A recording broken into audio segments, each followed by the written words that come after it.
Express ಎಟ್ 6ಗೆ ಸ್ವಾಗತ. ನಾನು ಶುಭಶ್ರೀ ಜೈನ್. ಪ್ರವಾಹದ ಹೊಡೆತಕ್ಕೆ ನಲುಗಿ ಹೋಯಿತು ಮಲೆನಾಡು. ರಣಮಳೆಗೆ ಕೊಡಗಿನಲ್ಲಿ ಅವಾಂತರ.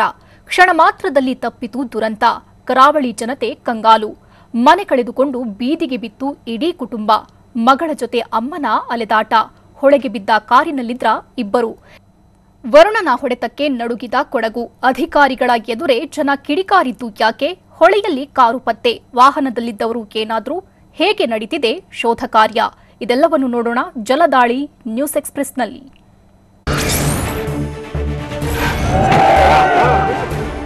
ದಕ್ಷಿಣ ಕನ್ನಡ ಜಿಲ್ಲೆ ಕಡಬ ತಾಲೂಕಿನ ಕಾಣಿಯೂರು ಗ್ರಾಮದಲ್ಲಿ ಕಾರು ಹೊಳೆಗೆ ಬಿದ್ದಿತ್ತು. ಕಾರಿನಲ್ಲಿದ್ದ ಇಬ್ಬರನ್ನ ಬಂಟ್ವಾಳ ತಾಲೂಕಿನ ಕುಂಡಡ್ಕ ಗ್ರಾಮದ 25 ವರ್ಷದ ಧನುಷ್, ಕನ್ಯಾನ ಗ್ರಾಮದ 26 ವರ್ಷದ ಧನುಷ್ ಅಂತ ಹೇಳಲಾಗಿದೆ.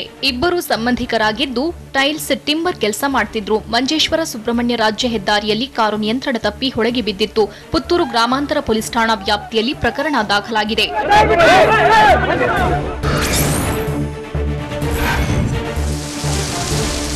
ಕರಾವಳಿ ಭಾಗದಲ್ಲಿ ಮಹಾಮಳೆ ಜನರ ಬದುಕನ್ನ ಹಿಂಡಿ ಹಿಪ್ಪೆ ಮಾಡಿದೆ.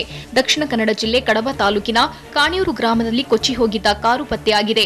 ಎಸ್ಡಿಆರ್ಎಫ್ ಸಿಬ್ಬಂದಿ ಕಾರನ್ನ ಮೇಲಕ್ಕೆ ಎತ್ತಿದ್ದಾರೆ. ಸೇತುವೆ ತಡೆಗೋಡೆಗೆ ಡಿಕ್ಕಿಯಾಗಿ ಕಾರು ಹೊಳೆಗೆ ಬಿದ್ದಿತ್ತು. ನಿರಂತರ ಶೋಧ ನಡೆಸಿ ಕಾರನ್ನ ಪತ್ತೆ ಹಚ್ಚಿದ್ದಾರೆ. ಹಗ್ಗದ ಸಹಾಯದಿಂದ ಕಾರನ್ನ ಮೇಲಕ್ಕೆ ಎತ್ತಿದ್ದಾರೆ. ಪುತ್ತೂರು ಗ್ರಾಮಾಂತರ ಠಾಣಾ ವ್ಯಾಪ್ತಿಯಲ್ಲಿ ಪ್ರಕರಣ ದಾಖಲಾಗಿದೆ.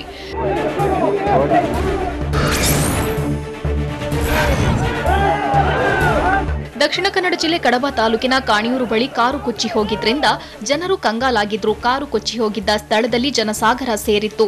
ಕಾಣಿಯೂರು ಬಳಿ ಹೆಚ್ಚಿನ ಸಂಖ್ಯೆಯಲ್ಲಿ ಸೇರಿದ್ದ ಜನರನ್ನ ನಿಯಂತ್ರಿಸಲು ಖಾಕಿ ಪಡೆ ಹರಸಾಹಸವನ್ನ ಪಡ್ತು. ಪರಿಸ್ಥಿತಿ ನಿಯಂತ್ರಿಸಲು ಪೊಲೀಸರು ಲಾಠಿ ಚಾರ್ಜ್ ಮಾಡಿದ್ರು. ಪೊಲೀಸರು ಲಾಠಿ ಬೀಸ್ತಿದ್ದಂತೆ ಜನರು ಎದ್ನೋ ಬಿದ್ನೋ ಅಂತ ಓಡಿದ್ರು.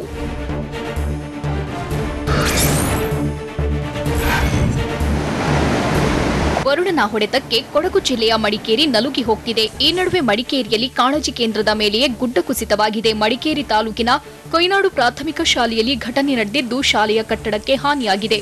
ಗುಡ್ಡ ಕುಸಿತದ ದೃಶ್ಯ ಕ್ಯಾಮೆರಾದಲ್ಲಿ ಸೆರೆಯಾಗಿದ್ದು ಕೊಡಗಿನ ಜನತೆ ನಡುಗಿ ಹೋಗ್ತಿದ್ದಾರೆ. ಇನ್ನು ಕೊಯ್ನಾಡು ಶಾಲೆಯಿಂದ ಸಂತ್ರಸ್ತರನ್ನ ಕೊಯ್ನಾಡು ಗಣಪತಿ ದೇವಸ್ಥಾನದ ಬಳಿಯ ಹಾಲ್ಗೆ ಶಿಫ್ಟ್ ಮಾಡಲಾಗಿದೆ.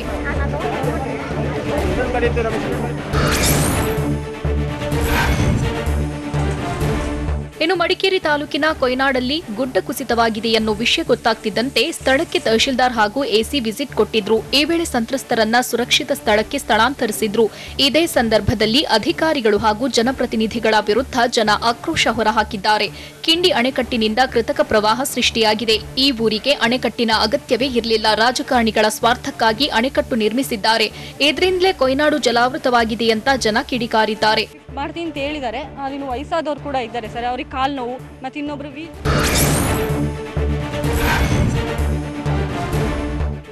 ಚಂದ್ರದ್ರೋಣ ಪರ್ವತ ಶ್ರೇಣಿಯಲ್ಲೂ ಭಾರಿ ಮಳೆಯಾಗಿದ್ದು ಚಿಕ್ಕಮಗಳೂರು ತಾಲೂಕಿನ ಕೊಳಗಾಮಿ ಬಳಿಯ ಗಿರಿಭಾಗದಲ್ಲಿ ರಸ್ತೆಯೇ ಕುಸಿದಿದೆ. ರಸ್ತೆ ಮೇಲೆ ಮಣ್ಣು, ಬಂಡೆ ಹಾಗೂ ಮರ ಬೀಳ್ತಿದ್ದು ವಾಹನ ಸಂಚಾರ ಬಂದಾಗಿದೆ. ಇದರಿಂದ ತೋಟದ ಕೆಲಸಕ್ಕೆ ತೆರಳಬೇಕಿದ್ದ ಕಾರ್ಮಿಕರು ಪರದಾಡಿದ್ದಾರೆ.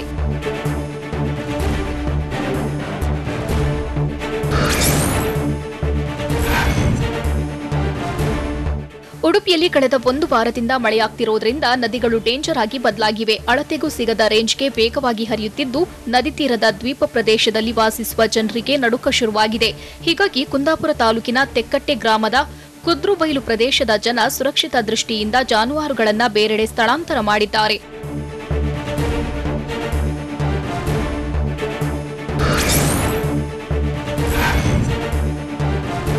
ಉಡುಪಿ ನಗರದ ಮಠದ ಬೆಟ್ಟು ಪ್ರದೇಶದಲ್ಲಿ ಪ್ರವಾಹ ಹೊಡೆತ ಕೊಟ್ಟಿದೆ. ಮೂಡನಡಂಬೂರು ದೇವಸ್ಥಾನಕ್ಕೆ ಜಲದಾಳಿ ಮಾಡಿದ್ದು ಎದೆಮಟ್ಟದ ನೀರಿನಲ್ಲೂ ಅರ್ಚಕರು ಪೂಜೆಗೆ ಬಂದಿದ್ರು. ಮತ್ತೊಂದು ಕಡೆ ಶನೇಶ್ವರ ದೇವಸ್ಥಾನದ ಮಾರ್ಗ ಸಂಪೂರ್ಣ ಜಲಾವೃತಗೊಂಡಿದೆ.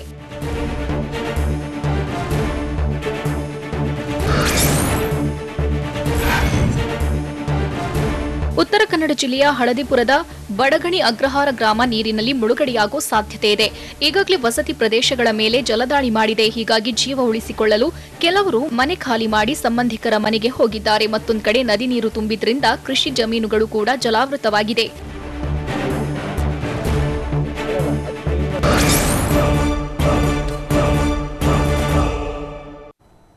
ಶಿರಾಡಿ ಘಾಟ್ನಲ್ಲಿ ನೆಲಕಚ್ಚಿದ ಮರ, ಪ್ರವಾಹದಲ್ಲಿ ಆತ್ಮಹತ್ಯೆಗೆ ಯತ್ನಿಸಿದ ಯುವಕ ಏನಾದ, ಮನೆಗಳು ಜಲಾವೃತ, ಸಂಚಾರವೇ ಬಂದ್. ಇದೆಲ್ಲವನ್ನು ನೋಡೋಣ ವರುಣನ ಪ್ರತಾಪ ನ್ಯೂಸ್ ಎಕ್ಸ್‌ಪ್ರೆಸ್‌ನಲ್ಲಿ.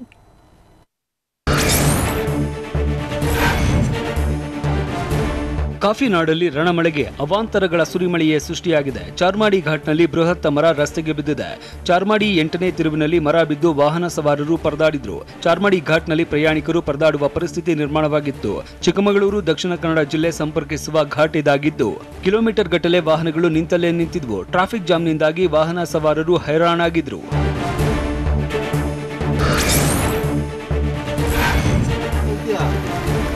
ಚಿಕ್ಕಮಗಳೂರಿನಲ್ಲಿ ನಿರಂತರ ಮಳೆಯಿಂದ ಹಲವೆಡೆ ಅವಾಂತರಗಳೇ ಸೃಷ್ಟಿಯಾಗಿದೆ. ಕ್ರಿಶ್ಚಿಯನ್ ಕಾಲೋನಿಯಲ್ಲಿ ಏಕಾಏಕಿ ಮನೆಗಳು ಕುಸಿದು ಬಿದ್ದಿವೆ. ಮನೆಗಳು ಬಿರುಕು ಬಿಟ್ಟಿದ್ದರಿಂದ ಕುಟುಂಬಸ್ಥರು ಮನೆಯಿಂದ ಹೊರಬಂದಿದ್ದು ಕಣ್ಣೆದುರಲ್ಲೇ ಹಲವು ಮನೆಗಳು ನೆಲಸಮವಾಗಿದೆ. ಶ್ರೀನಿವಾಸ್ ಎನ್ನುವವರಿಗೆ ಸೇರಿದ ಮನೆ ಸಂಪೂರ್ಣವಾಗಿ ಮಣ್ಣು ಪಾಲಾಗಿದೆ. ಇನ್ನುಳಿದ 2 ಮನೆಗಳಿಗೆ ಭಾಗಶಃ ಹಾನಿಯಾಗಿದೆ. ಸ್ಥಳಕ್ಕೆ ನಗರಸಭೆ ಅಧಿಕಾರಿಗಳು ಬರುವಂತೆ ಸಂತ್ರಸ್ತರು ಆಗ್ರಹಿಸಿದ್ದಾರೆ.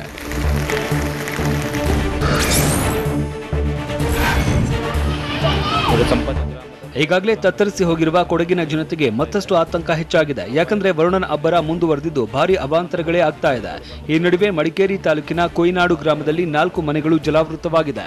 ಕಿಂಡಿ ಅಣೆಕಟ್ಟು ತುಂಬಿದ್ರಿಂದ ಮನೆಗಳಿಗೆ ನೀರು ನುಗ್ಗಿದೆ.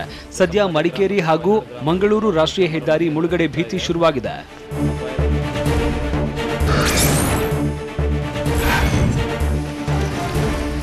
ಇತ್ತ ಕೊಡಗಿನ ವಿರಾಜಪೇಟೆ ತಾಲೂಕಿನ ಕೊಟ್ಟಮುಡಿ ಹಾಗೂ ಚೆರಿಯ ಪರಂಬುವಿನಲ್ಲಿ ಪ್ರವಾಹದ ಆತಂಕ ಮನೆ ಮಾಡಿದೆ.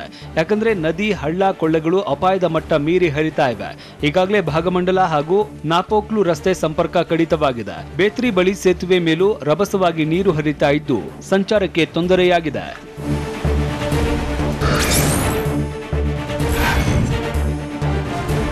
ಒಂದ್ ಕಡೆ ಮಳೆರಾಯ ರೌದ್ರಾವತಾರ ತಾಳಿದ್ರೆ ಮತ್ತೊಂದ್ ಕಡೆ ನಿಸರ್ಗೀಯ ಕೋಪಕ್ಕೆ ಕೊಡಗು ಮಂದಿ ತತ್ತರಿಸಿ ಹೋಗಿದ್ದಾರೆ. ಹೆಜ್ಜೆ ಹೆಜ್ಜೆಗೂ ಭಯ ಪಡುವಂತಹ ಸ್ಥಿತಿ ನಿರ್ಮಾಣವಾಗಿದೆ. ಯಾಕಂದ್ರೆ ಕೊಡಗು ಜಿಲ್ಲೆಯಲ್ಲಿ ಮತ್ತೆ ಭೂಮಿ ಕಂಪಿಸಿದೆ. ಇದರಿಂದಾಗಿ ಮಡಿಕೇರಿ ತಾಲೂಕಿನ ಚೆಂಬು, ಸಂಪಾಜೆ, ಕರಿಕೆ ಹಾಗೂ ಗೂನಡ್ಕ ಭಾಗದಲ್ಲಿ ಭೂಮಿ ಕಂಪಿಸಿದ ಅನುಭವವಾಗಿದೆ. ಇವತ್ತು ಬೆಳಗ್ಗೆ 6:24 ಸುಮಾರಿಗೆ ಭೂಕಂಪನದ ಅನುಭವವಾಗಿದ್ದು ಕೊಡಗಿನಲ್ಲಿ 10ನೇ ಬಾರಿ ಭೂಮಿ ಕಂಪಿಸಿದೆ.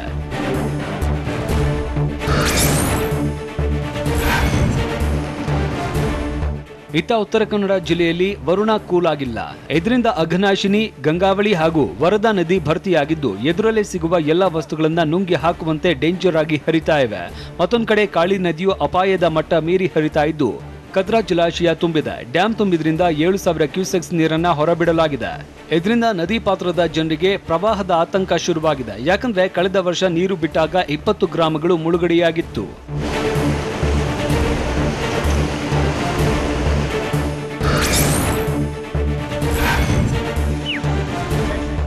ಇತ್ತ ಭಾರೀ ಮಳೆಗಾಳಿಗೆ ಹಾಸನದ ಸಕಲೇಶಪುರ ತಾಲೂಕಿನ ಬಳ್ಳೂಪೇಟೆ ಬಳಿಯ ರಾಷ್ಟ್ರೀಯ ಹೆದ್ದಾರಿ 75ರಲ್ಲಿ ಲಾರಿ ಮೇಲೆ ಬೃಹತ್ ಮರವೊಂದು ಉರುಳಿ ಬಿದ್ದಿದೆ. ನಡುರಾತ್ರಿ ವೇಳೆ ಚಲಿಸ್ತಾ ಇದ್ದಾಗ ಮರ ಬಿದ್ದಿದ್ದು ಲಾರಿ ಚಾಲಕ ಸ್ವಲ್ಪದರಲ್ಲೇ ಬಚಾವಾಗಿದ್ದಾರೆ. ಇನ್ನು ರಸ್ತೆಯಲ್ಲಿ ಮರ ಬಿದ್ದಿದ್ರಿಂದ ಕಂದಾಯ ಇಲಾಖೆ ಸಿಬ್ಬಂದಿ ರಾತ್ರಿಯೇ ಮರವನ್ನ ಕಡಿದು ಸ್ಥಳಾಂತರ ಮಾಡಿದ್ದಾರೆ. ಇನ್ನು ಮರ ಬಿದ್ದಿದ್ರಿಂದ ಸುಮಾರು 7 ಗಂಟೆಗೂ ಅಧಿಕ ಸಮಯ ಸಂಚಾರಕ್ಕೆ ಬ್ರೇಕ್ ಬಿದ್ದಿತ್ತು.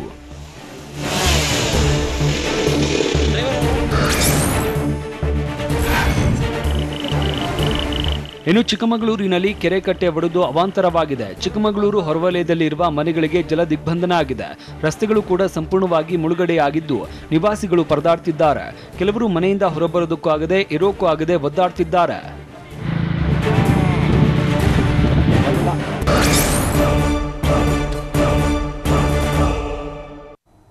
ಕುಸಿದು ಬಿದ್ದ ಮನೆ, ತಾಯಿ ಪುತ್ರಿ ಕಂಗಾಲು. ರಾಜ್ಯ ಹೆದ್ದಾರಿ ಬಂದಾಗಿದ್ದು ಯಾಕೆ? ಶಾಲೆಗೆ ಜಲದಿಗ್ಬಂಧನ, ದೇಗುಲದಲ್ಲೂ ಮಳೆ ರಗಳೆ, ಫಾಲ್ಸ್ ನೋಡಲು ಜನಸಾಗರ. ಇದೆಲ್ಲವನ್ನು ನೋಡೋಣ ರಣಮಳೆ ನ್ಯೂಸ್ ಎಕ್ಸ್‌ಪ್ರೆಸ್‌ನಲ್ಲಿ.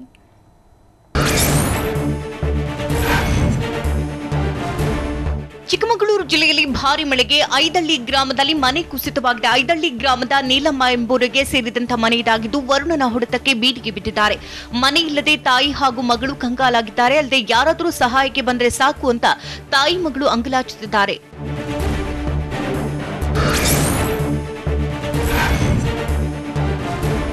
ದಕ್ಷಿಣ ಕನ್ನಡ ಜಿಲ್ಲೆಯಲ್ಲಿ ರೆಡ್ ಅಲರ್ಟ್ ಘೋಷಣೆ ಮಾಡಿದ ಬೆನ್ನಲ್ಲೇ ವರುಣ ರೌದ್ರಾವತಾರ ತಾಳಿದ್ದಾನೆ. ರಣಮಳೆಗೆ ಬಂಟ್ವಾಳದಲ್ಲಿ ನೇತ್ರಾವತಿ ನದಿ ನೀರಿನ ಮಟ್ಟ ಏರಿಕೆಯಾಗಿದೆ. 8.5 ಮೀಟರ್ ಎತ್ತರದಲ್ಲಿ ನದಿ ಹರಿತಾ ಇದ್ದು ಬಂಟ್ವಾಳ ನೇತ್ರಾವತಿ ನದಿ ತೀರದ ತಗ್ಗು ಪ್ರದೇಶಗಳು ನೀರಿನಲ್ಲಿ ಸಂಪೂರ್ಣವಾಗಿ ಮುಳುಗಿ ಹೋಗಿವೆ. ಕಂಚಿಕಾರ್ಪೇಟೆ, ಜಕ್ರಿಬೆಟ್ಟು ಹಾಗೂ ಕೈಕುಂಚಿ ಪ್ರದೇಶಗಳು ಜಲಾವೃತವಾಗಿದೆ. ಪಾಣಿ ಮಂಗಳೂರು ಮತ್ತು ಕಂಚಿಕಾರ್ಪೇಟೆಯ ರಸ್ತೆಗೆ ನೀರು ನುಗ್ಗಿದೆ. ಇದಷ್ಟೇ ಅಲ್ಲ, ಉಪ್ಪಿನಂಗಡಿ ಕಡೆಗೆ ಹೋಗುವ ರಸ್ತೆ ಜಲಾವೃತವಾಗಿದ್ದು ವಾಹನ ಸಂಚಾರ ಬಂದ್ ಆಗಿದೆ.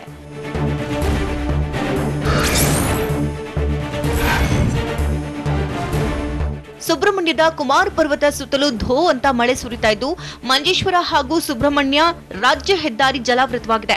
ಕುಮಾರಧಾರಾ ನದಿ ಉಕ್ಕಿ ಹರಿತಾ ಇರೋದ್ರಿಂದ ಹೆದ್ದಾರಿಗೆ ನೀರು ನುಗ್ಗಿದೆ. ಅಲ್ಲದೆ ದರ್ಪಣ ತೀರ್ಥ ನದಿಯಿಂದ 200 ಮೀಟರ್ ದೂರದವರೆಗೆ ರಾಷ್ಟ್ರೀಯ ಹೆದ್ದಾರಿ ಸೇತುವೆ ಮುಳುಗಿದೆ.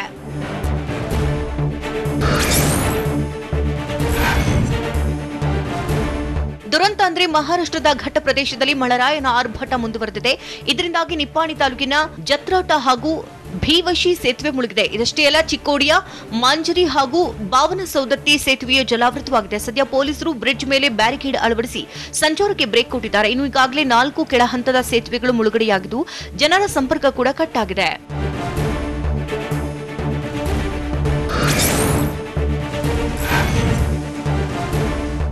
ಇತ್ತ ಕಲಬುರಗಿ ಜಿಲ್ಲೆಯಲ್ಲಿ ರಾತ್ರಿ ವರುಣ ಅಬ್ಬರಿಸಿ ಬೊಬ್ಬಿರುತ್ತಿದ್ದಾನೆ. ಇದರಿಂದಾಗಿ ದಸ್ತಾಪುರ ಹಾಗೂ ಶಿರುಳ್ಳಿ ಗ್ರಾಮದ ಮಧ್ಯೆ ನಾಲಾಕಟ್ಟೆ ಒಡೆದಿದ್ದು ಚಿಂಚೋಳಿ ತಾಲೂಕಿನ ಶಿರುಳ್ಳಿ ಗ್ರಾಮದ ಶಾಲಾ ಆವರಣ ಸಂಪೂರ್ಣ ಜಲಾವೃತವಾಗಿದೆ. ಮತ್ತೊಂದು ಕಡೆ ಶಿರುಳ್ಳಿ ಗ್ರಾಮದ ಜಮೀನುಗಳು ಕೂಡ ನೀರಿನಲ್ಲಿ ಮುಳುಗಿದ್ದು ಬೆಳೆಗಳು ಸರ್ವನಾಶವಾಗಿದೆ.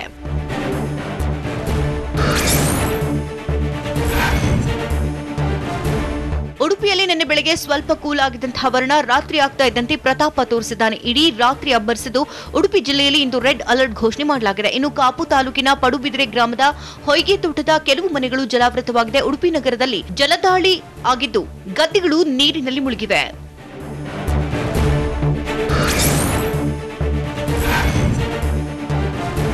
ಮಡಿಕೇರಿಯಲ್ಲಿ ಪ್ರವಾಹವೇ ಎದ್ದಂತಾಗಿದ್ದು ಮಡಿಕೇರಿಯಲ್ಲಿ ದೇಗುಲಕ್ಕೂ ಜಲದಿಗ್ಬಂಧನ ಆಗಿದೆ. ಮುಕ್ಕೋಡ್ಲಿನ ಭದ್ರಕಾಳಿ ದೇಗುಲ ಜಲಾವೃತಗೊಂಡಿದೆ. ಭದ್ರಕಾಳಿ ದೇವಸ್ಥಾನದ ತೂಗು ಸೇತುವೆಗೆ ಹಾನಿಯಾಗಿದ್ದು ಹೊದಕಾನ ಹಾಗೂ ಮುಕ್ಕೋಡ್ಲು ರಸ್ತೆ ಸಂಪರ್ಕ ಕಡಿತವಾಗಿದೆ.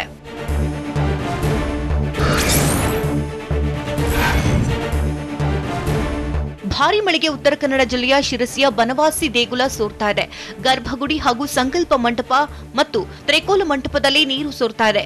ಪ್ರಾಚ್ಯ ವಸ್ತು ಇಲಾಖೆಗೆ ಸೇರಿದ ದೇಗುಲ ಇದಾಗಿದ್ದು ದೇಗುಲದ ಮಾಳಿಗೆ ಸರಿಪಡಿಸುವಂತೆ ಭಕ್ತರು ಆಗ್ರಹಿಸಿದ್ದಾರೆ.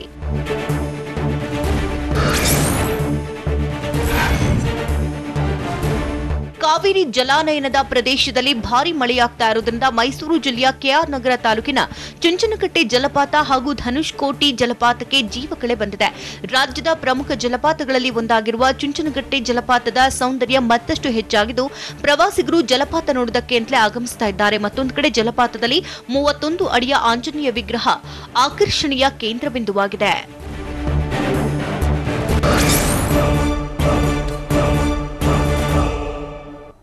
ಕಿರು ಸೇತುವೆ ಬುಡಿ ಜನರ ಸಂಪರ್ಕ ಕಟ್. ಹಬ್ಬದ ಸಂಭ್ರಮದಲ್ಲಿದ್ದವರಿಗೆ ಶಾಕ್ ಆಗಿದ್ದು ಯಾಕೆ?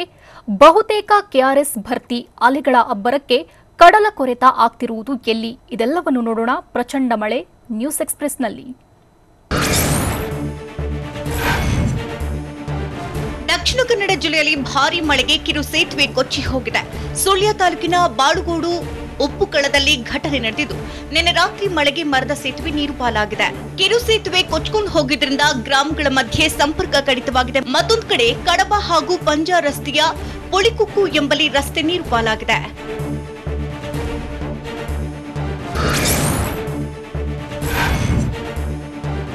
ಬಕ್ರೀದ್ ಹಬ್ಬದ ಸಂಭ್ರಮದಲ್ಲಿದ್ದ ದಕ್ಷಿಣ ಕನ್ನಡ ಜಿಲ್ಲೆಯ ಬಂಟ್ವಾಳ ತಾಲೂಕಿನ ಆಲಡ್ಕ ಪ್ರದೇಶದ ಜನರು ಪ್ರವಾಹದಿಂದ ಕಂಗಾಲಾಗಿದ್ದಾರೆ. ಯಾಕಂದ್ರೆ ಆಲಡ್ಕದ ತಗ್ಗು ಪ್ರದೇಶ ಜಲಾವೃತವಾಗಿದ್ದು ಹಬ್ಬ ಆಚರಣೆ ಬಿಟ್ಟು ಸುರಕ್ಷಿತ ಸ್ಥಳಕ್ಕೆ ಜನ ಸ್ಥಳಾಂತರಗೊಂಡಿದ್ದಾರೆ. ಕುಟುಂಬ ಸಮೇತ ಕೆಲವರು ಸುರಕ್ಷಿತ ಸ್ಥಳಕ್ಕೆ ಹೋಗಿ ಜೀವ ಉಳಿಸಿಕೊಂಡಿದ್ದಾರೆ.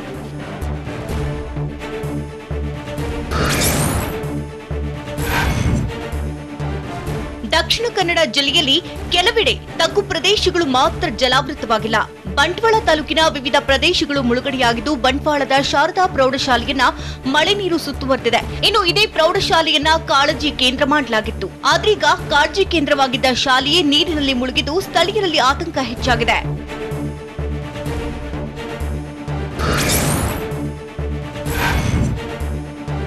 ಕುಂಭದ್ರೋಣ ಮಳೆಗೆ ಕಾವೇರಿ ಜಲಾನಯನದಲ್ಲಿ ನೀರಿನ ಮಟ್ಟ ಏರಿಕೆಯಾಗ್ತಾ ಇದೆ. ಕೃಷ್ಣರಾಜಸಾಗರ ಜಲಾಶಯದ ಒಳಹರಿವು ಏರಿಕೆಯಾಗಿದ್ದು ಕೆಆರ್ಎಸ್ ಡ್ಯಾಂ ಭರ್ತಿಗೆ ಇನ್ನು 2 ಅಡಿ ಮಾತ್ರ ಬಾಕಿ ಇದೆ. ಹೀಗಾಗಿ ನೀರಿನ ಮಟ್ಟ ಹೆಚ್ಚಾಗ್ತಾ ಇರುವುದರಿಂದ ಮುಂಜಾಗ್ರತವಾಗಿ ಕೆಆರ್ಎಸ್ನಿಂದ 10,000 ಕ್ಯೂಸೆಕ್ ನೀರನ್ನ ಹೊರಗಡೆ ಬಿಡಲಾಗಿದೆ.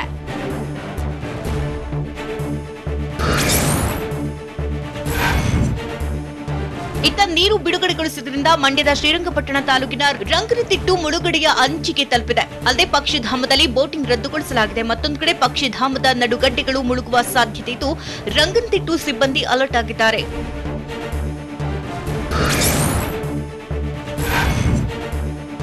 ಶಿವಮೊಗ್ಗ ಜಿಲ್ಲೆಯಲ್ಲಿ ವರುಣ ಆಘಾತ ಕೊಟ್ಟಿದ್ದಾನೆ. ಸದ್ಯ ಆಗುಂಬೆ ಘಾಟಿಯ 10ನೇ ತಿರುವಿನಲ್ಲಿ ಭೂಕುಸಿತವಾಗಿದ್ದು ಶಿವಮೊಗ್ಗ ಹಾಗೂ ಆಗುಂಬೆ ನಡುವಿನ ಸಂಚಾರ ಸ್ತಬ್ಧವಾಗಿದೆ. ಇನ್ನು ಶಿವಮೊಗ್ಗ ಹಾಗೂ ಉಡುಪಿ ನಡುವೆ ಸಂಪರ್ಕಿಸುವ ರಸ್ತೆ ಇದಾಗಿದ್ದು ರಸ್ತೆಗೆ ಬಿದ್ದ ಮಣ್ಣನ್ನು ತೆರವು ಮಾಡಲಾಗುತ್ತಿದೆ. ಸದ್ಯ ಪರ್ಯಾಯ ಮಾರ್ಗ ಬಳಸುವಂತೆ ಜನರಿಗೆ ಸೂಚನೆ ಕೊಡಲಾಗಿದೆ.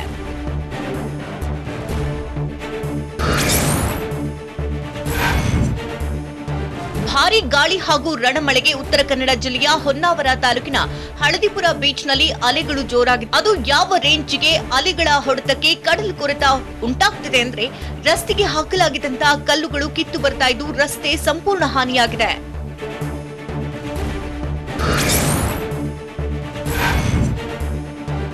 ಇತ್ತ ರಾಜ್ಯದ ಹಲವು ಜಿಲ್ಲೆಗಳಲ್ಲಿ ಧಾರಾಕಾರ ಮಳೆ ಸುರಿದು ಸಾಕಷ್ಟು ಅವಾಂತರಗಳೇ ಸೃಷ್ಟಿಯಾಗಿದೆ.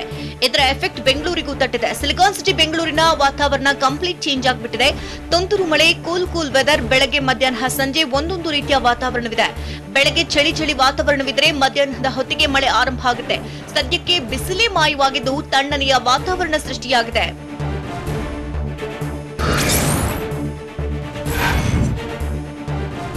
ಕಳೆದ 2 ದಿನಗಳಿಂದ ಬೆಂಗಳೂರಿನಲ್ಲಿ ಮೋಡ ಕವಿದ ವಾತಾವರಣ ನಿರ್ಮಾಣವಾಗಿದ್ದು ನಿನ್ನೆ ಬೆಳಗ್ಗೆಯಿಂದ Majestic, Yeshwantpur, corporation, Mysore bank circle, market, Vijayanagar, Basaveshwara Nagar, Malleshwaram ಸೇರಿದಂತೆ ಹಲವೆಡೆ ಮಳೆ ಸುರಿದಿದೆ. ಹೀಗಾಗಿ ವಾಹನ ಸವಾರರು ಪರದಾಡಬೇಕಾಯಿತು. ರಾಜಧಾನಿಯಲ್ಲಿ ಇನ್ನು 5 ದಿನಗಳ ಕಾಲ ಮಳೆಯಾಗಲಿದೆ ಅಂತ ಹವಾಮಾನ ಇಲಾಖೆ ಮುನ್ಸೂಚನೆ ಕೊಟ್ಟಿದೆ. ಇದಷ್ಟೇ ಅಲ್ಲ, ಕೆಲವೊಮ್ಮೆ ಗುಡುಗು ಸಹಿತ ಮಳೆಯಾಗಲಿದೆ ಅಂತ ಎಚ್ಚರಿಕೆ ನೀಡಲಾಗಿದೆ.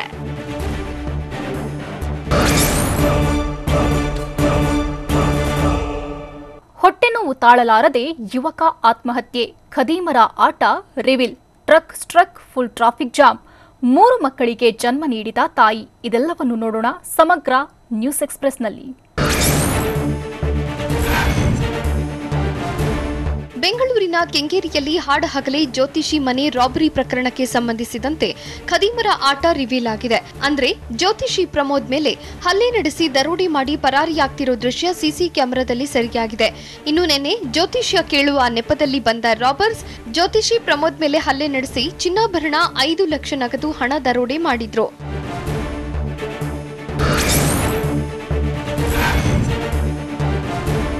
ಟ್ರಕ್ ಒಂದು ಅಂಡರ್ ಪಾಸ್ನಲ್ಲಿ ಅರ್ಧಕ್ಕೆ ಸಿಲುಕಿದ್ದು ಫುಲ್ ಟ್ರಾಫಿಕ್ ಜಾಮ್ ಆಗಿದೆ. ಬೆಂಗಳೂರು ಅರಮನೆ ರಸ್ತೆಯಲ್ಲಿ ಘಟನೆ ನಡೆದಿದ್ದು ಮಹಾರಾಣಿ ಕಾಲೇಜು ರಸ್ತೆ ಸಂಪರ್ಕ ಕಲ್ಪಿಸುವ ರಸ್ತೆಯಲ್ಲಿ ಫುಲ್ ಟ್ರಾಫಿಕ್ ಜಾಮ್ ಆಗಿತ್ತು. ಟ್ರಕ್ ಸಿಲುಕಿದ್ರಿಂದ ಚಾಲುಕ್ಯ ರಸ್ತೆಗೆ ಸಂಪರ್ಕ ಕಲ್ಪಿಸುವ ರಸ್ತೆಗೆ ಬ್ಯಾರಿಕೇಡ್ ಹಾಕಿ ಕ್ಲೋಸ್ ಮಾಡಲಾಗಿತ್ತು.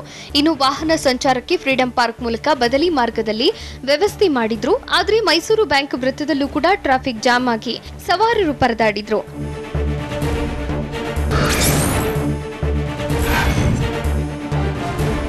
ಶಿವಮೊಗ್ಗ ಜಿಲ್ಲೆ ಭದ್ರಾವತಿಯಲ್ಲಿರೋ ಎಸ್ಎಸ್ ಆಭರಣ ಅಂಗಡಿಯಲ್ಲಿ 1.15 ಕೋಟಿ ರೂಪಾಯಿ ಮೌಲ್ಯದ ಚಿನ್ನಾಭರಣ ಕಳ್ಳತನ ಆಗಿದೆ. 1 ಕೆಜಿ ಅಲ್ಲ, 2 ಕೆಜಿ ಅಲ್ಲ, 150 ಕೆಜಿ ಬೆಳ್ಳಿ ಹಾಗೂ 1 ಕೆಜಿ ಬಂಗಾರದ ಆಭರಣವನ್ನ ದೇವ್ಕೊಂಡು ಖದೀಮರು ಪರಾರಿಯಾಗಿದ್ದಾರೆ. ಈ ಚಿನ್ನದ ಅಂಗಡಿ ಸೋದರರಾದ ವಿನಯ್, ವಿಕ್ರಮ್ಗೆ ಸೇರಿದ್ದು. ಘಟನೆ ಸಂಬಂಧ ಭದ್ರಾವತಿ ಓಲ್ಡ್ ಟೌನ್ ಪೊಲೀಸ್ ಠಾಣೆಯಲ್ಲಿ ಪ್ರಕರಣ ದಾಖಲಾಗಿದೆ.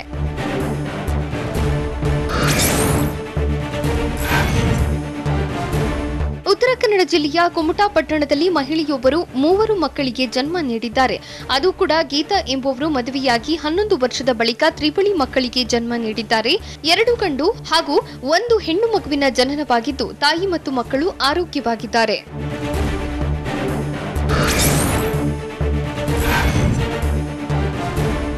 ನರೇಂದ್ರ ಮೋದಿ ಸೋಲಿಸಲು ರಾಹುಲ್ ಮತ್ತು ಸೋನಿಯಾ ಗಾಂಧಿ ಕೈಯಿಂದ ಆಗೋದಿಲ್ಲ ಅಂತ ಸಚಿವ ಆರ್ ಅಶೋಕ್ ಗುಡುಗಿದ್ದಾರೆ.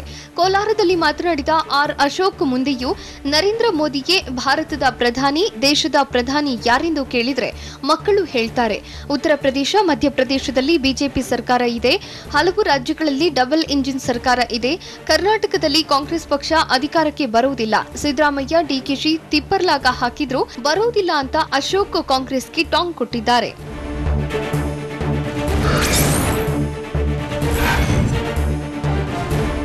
ವಿಪಕ್ಷ ನಾಯಕ ಸಿದ್ದರಾಮಯ್ಯನವರ ಕನಸು ನನಸಾಗಲ್ಲ ಅಂತ ಕೋಲಾರ ಜಿಲ್ಲೆಯ ಮಾಲೂರಿನಲ್ಲಿ ಸಿಟಿ ರವಿ ಸಿದ್ದುಗೆ ಟಾಂಗ್ ನೀಡಿದ್ದಾರೆ. ಗೋವಾ ರಾಜ್ಯದಲ್ಲಿ ಏನಾಯಿತು ಎಲ್ಲರಿಗೂ ಗೊತ್ತಾಗಿದೆ. ಸಿದ್ದರಾಮಯ್ಯ, ಡಿಕೆ ಶಿವಕುಮಾರ್ ಟೆಂಟ್ ಕಿತ್ತೋಗಲಿದೆ. ಇಲ್ಲೂ ಸಹ ಗೂಟ ಹೊಡೆದುಕೊಂಡಿದ್ದಾರೆ. ಅವರೆಲ್ಲರ ಟೆಂಟ್ ಕೂಡ ಕಿತ್ಕೊಂಡು ಹೋಗಲಿದೆ. ನಾವೆಲ್ಲ ಕಣ್ಣಿಗೆ ಎಣ್ಣೆ ಬಿಟ್ಕೊಂಡು ಓಡಾಡಬೇಕಿದೆ ಅಂತ ಸಿಟಿ ರವಿ ಕಾರ್ಯಕರ್ತರ ಮುಂದೆ ಕಾಂಗ್ರೆಸ್ನ ಕಾಲೆಳೆದಿದ್ದಾರೆ.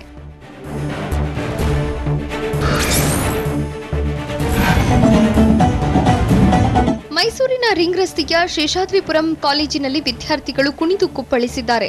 ಕಲರವ ಸಾಂಸ್ಕೃತಿಕ ಕಾರ್ಯಕ್ರಮದಲ್ಲಿ ವಿಕ್ರಾಂತ್ ರೋಣ ಚಿತ್ರದ ಎಕ್ಕಸಕ ಎಕ್ಕಸಕ ಹಾಡಿಗೆ ಭರ್ಜರಿಯಾಗಿ ಡ್ಯಾನ್ಸ್ ಮಾಡಿದ್ದಾರೆ. ಇಷ್ಟೇ ಅಲ್ಲ, ಕೆಲ ವಿದ್ಯಾರ್ಥಿಗಳು ಕಿರು ಹಾಸ್ಯ ನಾಟಕ ಮಾಡಿ ಗಮನ ಸೆಳೆದಿದ್ದಾರೆ.